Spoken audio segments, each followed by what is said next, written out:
Эта трансляция произвела фурор, представив один из самых смелых экологических экспериментов последнего десятилетия — проект, изменивший представление о восстановлении климата. То, что начиналось как отчаянная попытка спасти умирающие ландшафты, превратилось в глобальный прецедент. Они сказали, что это невозможно. Кто в здравом уме стал бы выпускать тысячи водолюбивых бобров в один из самых засушливых регионов Америки? И все же именно это и сделала команда экологов. Бобры могут повалить тополь за считанные часы, сотни деревьев в год. Они не перегрызают ствол полностью, лишь настолько, чтобы сделать дерево неустойчивым. Затем отходят и позволяют ветру завершить работу. Это был не трюк. Это была последняя попытка обратить вспять десятилетия деградации окружающей среды. Земля трескалась, реки исчезали, а целые экосистемы рушились.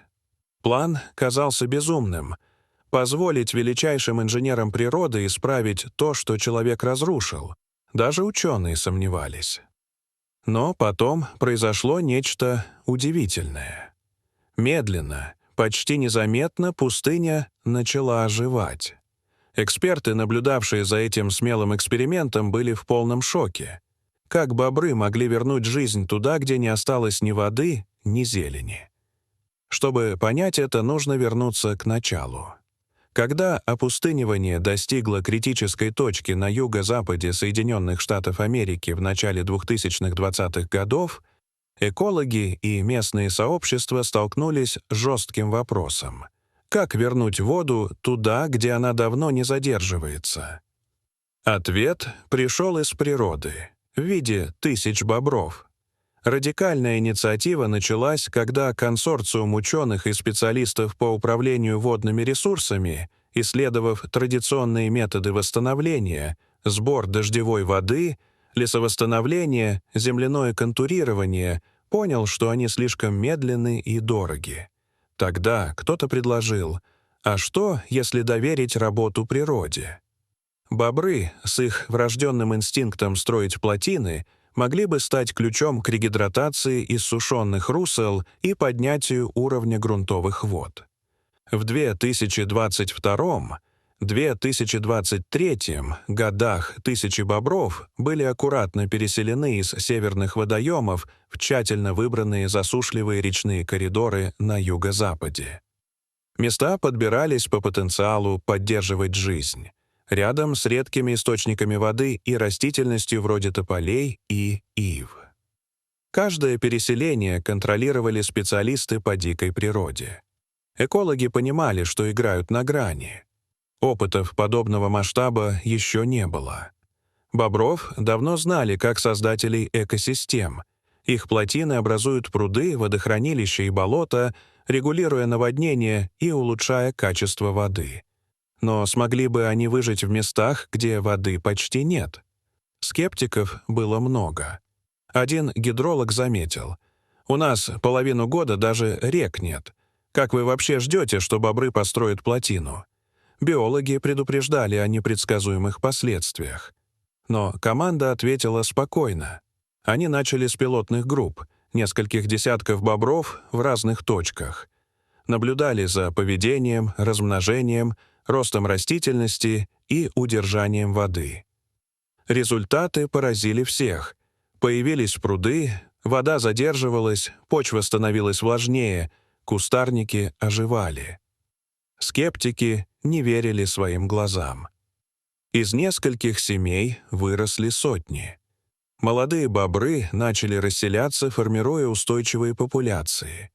Эксперимент превратился в движение. К середине 2023 года в пустынях уже существовали сотни прудов. Тогда внимание переключилось на последствия. Сколько воды удерживается, как меняется флора и фауна, как влияет влажность на пожароопасность. Выяснилось, что бобровые плотины действуют как природная инфраструктура, гибкая, бесплатная и самовосстанавливающаяся. Последствия оказались колоссальными. Первые недели после выпуска превзошли ожидания. В местах, где десятилетиями лежала сухая земля, За считанные дни появились пруды. «Я ожидала признаков перемен», — рассказывала гидролог доктор Хелен Агире, «но не думала, что все произойдет так быстро. Мы увидели изменения, которые обычно требуют 9 месяцев восстановления. Почва увлажнилась, температура днем снизилась, появились саженцы. Бобры не просто строили плотины, они перестраивали целые водосборы. Местные егеря делали фото. Высохшие русла превратились в цепочки водоемов, отражающих голубое небо. Даже фермеры замечали, что их колодцы наполняются. Сенсоры фиксировали рост влажности почвы на 20–30% за 3 месяца, микроклиматические станции — падение дневных температур. Ботаник доктор Линда Квон отмечала: «Мы видели, как оживают тополя без капли орошения. Просто потому, что вернулась вода. Пруды стали очагами новой жизни. Возвратились лягушки, утки, цапли, а следом — пустынные лисы и рыси». Камеры наблюдения фиксировали зверей, которых здесь не было десятилетиями. Лягушки вновь откладывали икру, птицы строили гнезда. Инсектная жизнь бурлила, формируя пищевые цепи. Пустыня, казалось, вновь начала дышать. Один рейнджер сказал: «Раньше я слышал только ветер. Теперь по утрам пустыня звучит как болото. Она жива. Чудо природы переросло в реальную трансформацию. Фермеры рассказывали, что ручьи снова текут, колодцы держат воду, почва мягче. Это не магия, это бобровая инженерия». Плотины замедляли поток, позволяя воде просачиваться глубже, подпитывая подземные горизонты. Земля оставалась влажной дольше, чем прежде. Эрозия снизилась, сток после дождей стал мягче, паводки стабилизировались. Даже пожары происходили реже. Влажные зоны, созданные бобрами, служили естественными противопожарными буферами. Лесная служба назвала это пожарным страхованием, созданным животными. Водохозяйственные агентства начали сотрудничать с экологами, считая, что проект дешевле и эффективнее традиционных инженерных решений. Почва оживала. Семена, дремавшие десятилетиями, прорастали, возвращались травы, цветы и деревья. Земля не просто зеленела, она возрождалась. Сообщества меняли отношение к пустыне. Теперь это было место регенерации. Школьники приезжали смотреть плотины, политики требовали расширения программы, а люди начали видеть в бобрах не вредителей, а архитекторов пустыни. Конечно, не обошлось без сложностей. Иногда бобры затопляли дороги или поля, и их переселяли. Но даже критики признавали масштаб перемен. «Это уже не эксперимент, это план», — сказал гидролог Джеймс Карден. Ученые были потрясены. Вода вернулась, растительность расцвела, экосистемы ожили. Однако вместе с восторгом пришла осторожность. Что, если природа движется слишком быстро? В некоторых районах возникло перенаселение. Бобры конкурировали за территории, затапливая новые участки. Гидрологи предупреждали: плотины могут перенаправлять воду, лишая ее общины ниже по течению. Возникли вопросы и о химии воды. Активное разложение органики увеличивало выброс метана, меняя баланс питательных веществ. Ученые не остановили проект, но усилили мониторинг.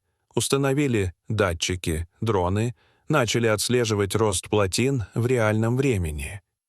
«Мы были взволнованы и встревожены одновременно», призналась эколог доктор Мариса Вега. «Природа дала нам победу, но напомнила, как мало у нас контроля». В научных и политических кругах разгорелись споры. Одни требовали масштабировать проект, другие — соблюдать осторожность. Но все соглашались в одном — это был прорыв. Никто не ожидал, что горстка грызунов изменит облик пустыни. Теперь, когда ручьи текут, а флора и фауна возвращаются, вопрос один — что дальше? Ученые продолжают мониторинг, фиксируя уровень воды, температуру, биоразнообразие. В некоторых районах воды стало в 10 раз больше, чем 10 лет назад. Водно-болотные угодья вернулись, созданные не людьми, а инстинктом. Теперь важно понять, насколько это устойчиво. Останется ли вода? Переживет ли система засуху без вмешательства? Ответы покажет время. Между тем, Аризона, Нью-Мексико и Юта уже рассматривают аналогичные программы. Не каждый ландшафт подходит, но в правильных условиях эффект потрясающий. Большие препятствия теперь не природные, а политические. Водные права, управление, ответственность. Тем не менее, одно ясно — проект изменил разговор. Реставрация больше не кажется исключительно технологическим делом. Иногда нужно позволить природе делать то, что она умеет лучше всего. Бобры напомнили это. Они не следовали плану, они следовали инстинкту, и этот инстинкт оказался мощнее любой машины. Сегодня, спустя годы, бобры все еще строят. Ученые продолжают наблюдения. А пустыня, когда-то мертвая, снова жива. Возможно, именно здесь человечество нашло ключ к восстановлению мира, который оно почти потеряло. Дорогие зрители, что вы думаете об этой истории? Расскажите, пожалуйста, в комментариях. А если вам понравилось это видео, то ставьте лайк и подписывайтесь на наш канал. До свидания.